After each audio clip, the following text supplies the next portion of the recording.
Mas malala ito kaysa sa kahapon.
Sobrang dami.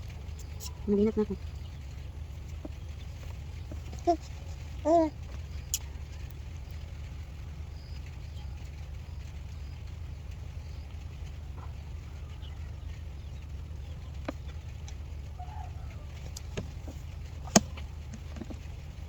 Sorry.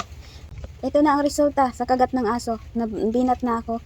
Sobra dua ka bulan na ang nakalipas. Simula nung nakagat ako ng aso.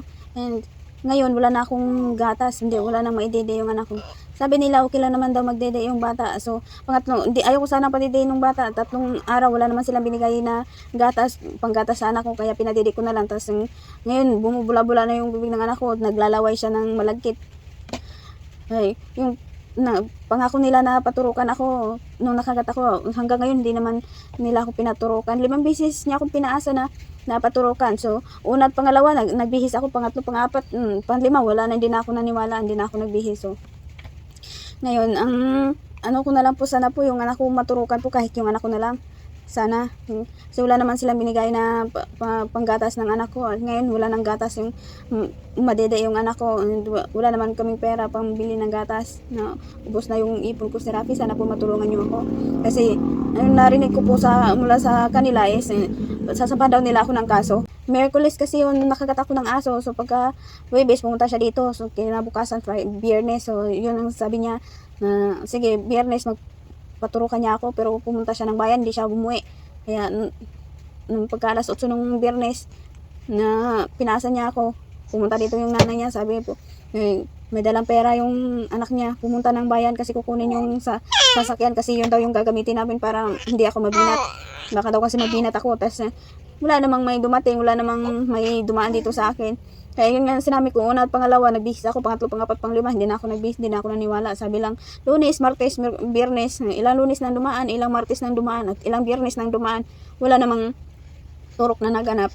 Tapos yung nanay niya nanghiram ng pera, sa nanay ng asawa ko, nanghiram ng pera, pinahiram ng nanay kasi sabi nila, is paturukan ako.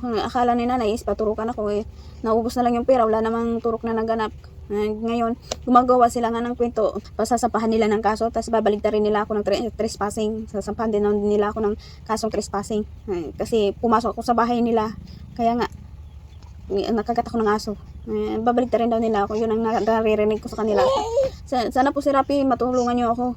Yung anak ko wala nang madede, wala na akong ipon. Ex-abroad po ako, niloko na nga ako ng agent ko, pati sa totoong buhay, hanggang dito sa amin, lulukuhin din ako ng sabi paturukan ako, wala din naman palang naganap na turok. 2 buwan na nung 17, so ngayon is 20 na. Sabi ng midwife dito is bakit hindi ako pinaturukan, na obligasyon nila yon kasi nung time na yun na nakagat ako ng aso is injection ng anak ko or ng immunize ng anak ko, kaya nalaman ng midwife dito na nakagat ako ng aso. Tapos nung pinahugasan niya yun sa sekretary niya, at saka sinulat doon na dog bite. Sabi niya, dapat maturukan agad ako. Tapos wala namang turok na naganap, pinaasa lang nila ako. Ngayon, kung sasampahan nila ako ng kaso, hindi na sana nila ako pinaasa. Tsaka pati yung kapatid ko, dinamay na nila, pati pamilya ko, dinamay na nila. Gusto nila akong ipapakulong. Kawawa naman yung anak ko kung makukulong ako si Rapi. Anyway, gustong-gusto niya yung anak ko, hinihingi niya yung anak ko. Pagkatapos ako nakagat ng aso, na-picture nung July 18, na-picturean ko pa yung damit ko na nakagat ng aso. Ito po yung kagat. So, mahaba po kasi ito. Banda dito, ako na nakagat dito banda. Kasi ito yung butas. Ito, ginupit ko na yan. Nilagyan ko ng itim. So, ito po yung kagat ng aso. Yung sa damit. Ginupit ko na yun. Butas po talaga siya. Ito. Dalawa yung butas niya. Ito at saka ito. Napicturean ko pa po siya. Sana po mapansin niyo po ako. Sana matulungan niyo ako sa Rapi. Sobrang naghirap na po ako ngayon. Kasi simula na nakagat ako ng aso, pagka kinabukasan agad, umipikto agad sakit ng ulo ko tas hindi na natigil-tigil yung sakit ng ulo ko na hanggang ngayon. Iinom ako ng pambinat, mawala lang ng saglit, tapos sa sakit na naman ulit. Wala na pong tigil ang sakit ng ulo ko, at saka yung ulo ko parang umiinit-init na siya. Grabe na tiis ko ang isang buwan na walang ligo-ligo dahil yung ulo ko sumasakit talaga siya. Tapos yung mga ganito ko namamanhid na. Kaya yung katawan ko sobrang nananakit na yung mga katawan ko, ewan ko. Hindi, grabe na tiis ko isang buwan na wala nang ligo-ligo. Ngayon na nakaraan na kaligo isang bisis lang. Tapos ngayon sumasakit talaga yung ulo ko na hindi na natigil-tigil. Tsaka yung anak ko, sabi ng midwife, kailangan kong magpaturok ako, dalhin na yung anak ko para malaman kung ano ba talaga ang dahilan. Kaya naglalaway siya at bumubula-bula yung bibig niya. Hindi naman lagi, minsan wala naman, pero minsan talaga naglalaway siya at bumubula-bula yung bibig niya. Sana po matulungan niyo po ako si Rapi, sana po. Ngayon lang po ako naniniwala na maraming mga taong walang kasalanan na nakukulong. Bakit sila ganyan? Magngingipin yung 3 buwan. Yung anak naglalaway, bumubula-bula yung bibig. Magngingipin? 3 buwan pa lang. Magngingipin ba yung bata ng 3 buwan? Maraming bata na ako naalagaan pero hindi nagngingipin ng 3 buwan. Kaya akong bibi, kabula-bula yung baba. Ang galaway yung bibi naman. Itong buluto tayo. Galaway yung bibi naman. Galaway yung bibi naman.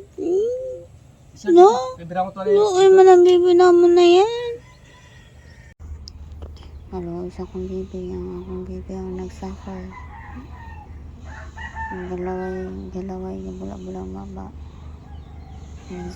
Kinagat ako ng aso, hindi naman ako pinag-injection na ng may-ari.